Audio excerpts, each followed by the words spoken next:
Hello, students. Hope you're all doing well on this Tuesday. I'm going to start off here with case number 1 with Lincoln Wilson. A couple of different things I want to talk about.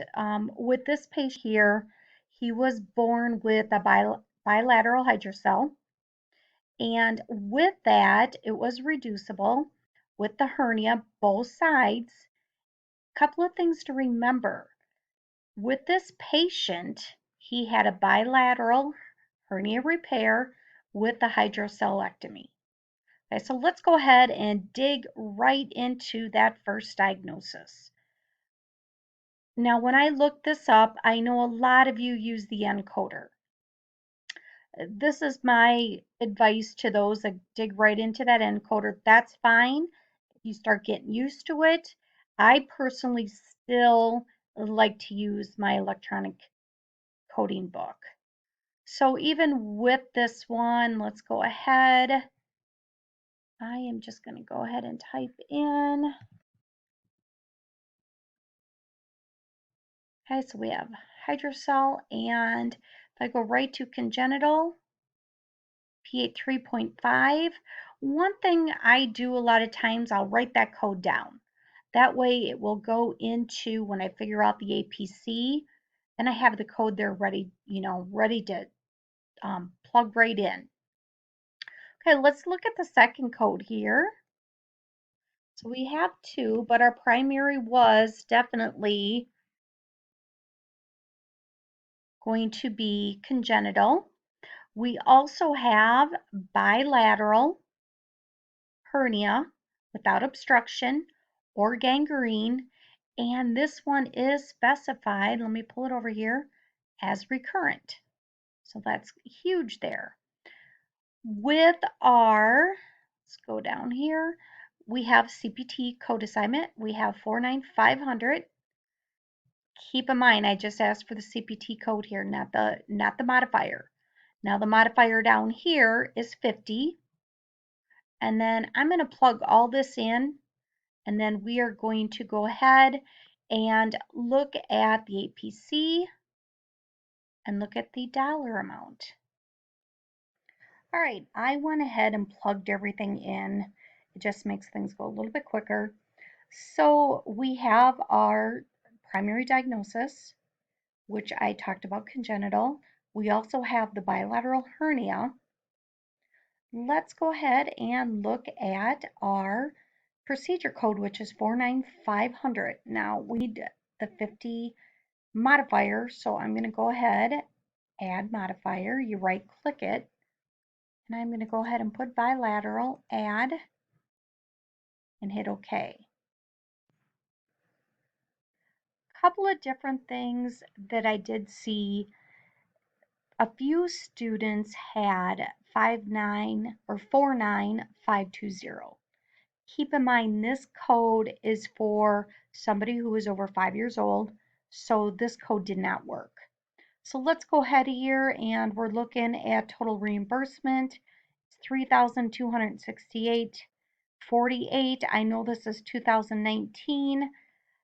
The directions on some did say 2020 or current year, and I will go ahead and evaluate that when I do go through and correct everybody. So keep that in mind. The other thing that we needed for this case was the APC, which is 05341. So if anybody has an issue, overall I think everyone did well with, plugging them into the encoder, the APC itself. All right, so let's go ahead here on to our second case. Let me just move this over. So we have a female this time, Maya Washington, 37. Okay, so our first diagnosis is I46.9. So I'm going to pull up, once again, I like to use my ICD-10 book, electronic. That's going to be your basic cardiac arrest, cause unspecified. So one thing with cardiac arrest, make sure you go over the rules on cardiac arrest, when you can code it and when you cannot. Now, with this patient passing away, we can go ahead and code it because they didn't come up with the cause of myocardial infarction. There wasn't further study. So that is one of the reasons that we are able to code cardiac arrest, because that can be, make sure you review your rules on that. CPT here, we have the 99291, which is critical care. Let me pull this over here, and then we also have for that one, you're going to have the 92950, which is going to be my CPR code. So those are my two codes there. So now, since I have two of them, I am going to have two different APCs. And I'll go through that momentarily. And then the estimated total reimbursement is less than 500. This should have been false. Okay, I went and plugged everything into the system. We have a 37-year-old female. So with that, I went ahead and put in critical care 99291. APC is 05041. We have the CPR resuscitation, which is 92950. APC right here 05722. I have the diagnosis code I46.9, and our total reimbursement here is well over 500. So even with this one, if you did plug in the year 2020, it's still going to be well over the $500. Okay, so let's go ahead on to case number 3. This patient here, we have indications of heartburn. That's what they came in for. So that was a symptom, sign or symptom. They did do a procedure. Let's keep in mind they did a EGD, or right down here. Let's go ahead and I'm going to plug everything in for you. Let me pull this up a little bit.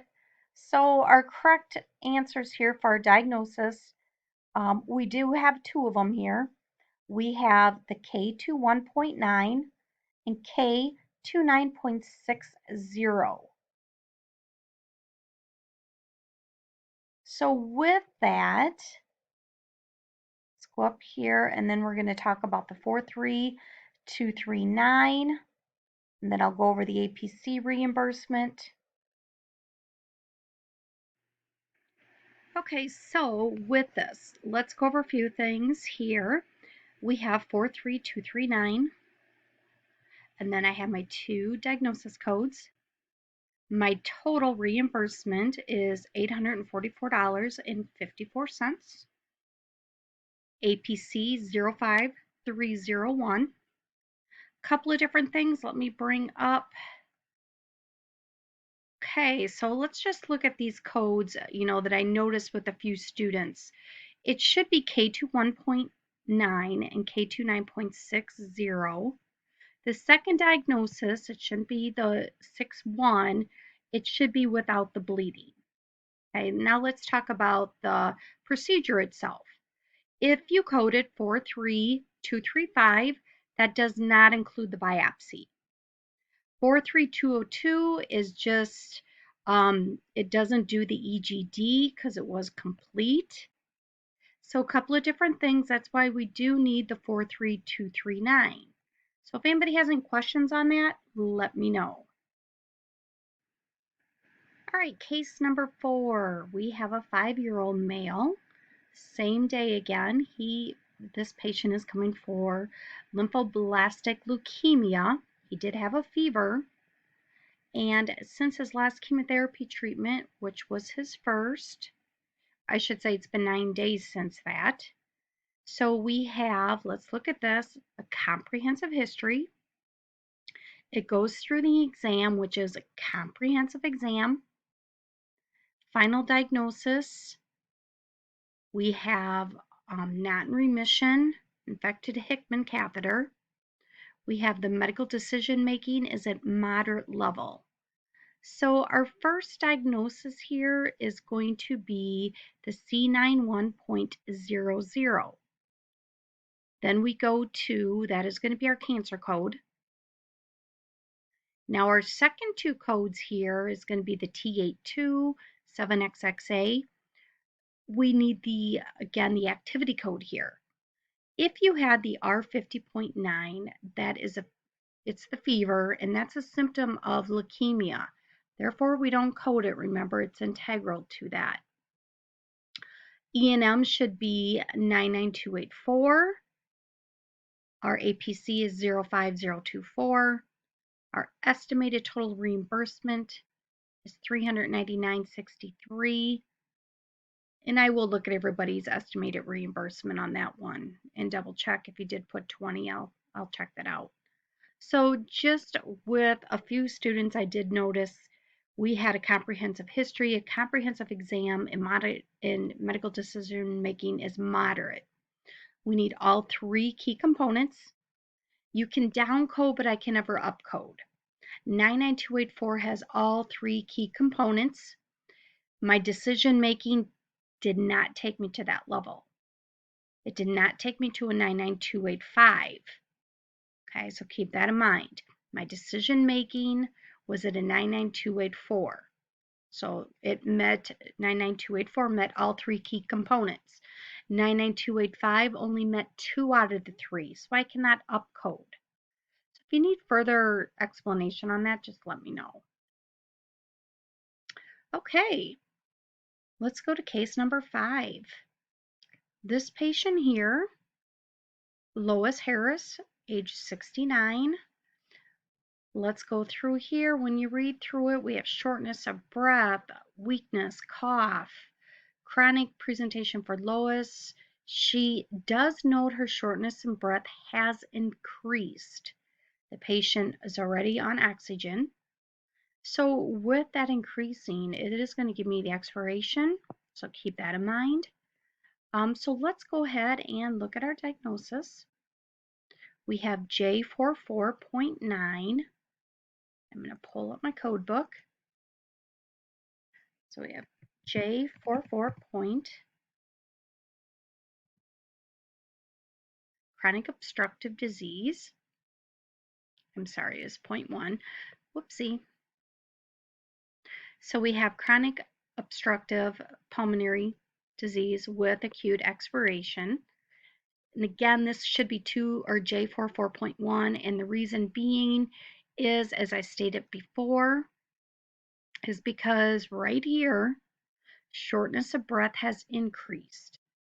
So if you look up the definition, expiration does not have to be respiratory failure or anything like that. Okay, so let's go ahead and look at our Z99.81.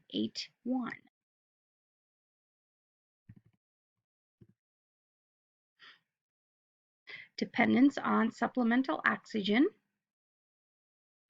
So, and then our E and M is going to be 99214.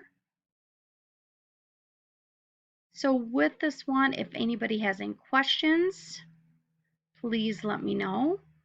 But I will probably be adding little notes to each, everyone's assignment. I'll be double checking their revenue and making sure that they didn't put 2020. Please let me know if you have any questions.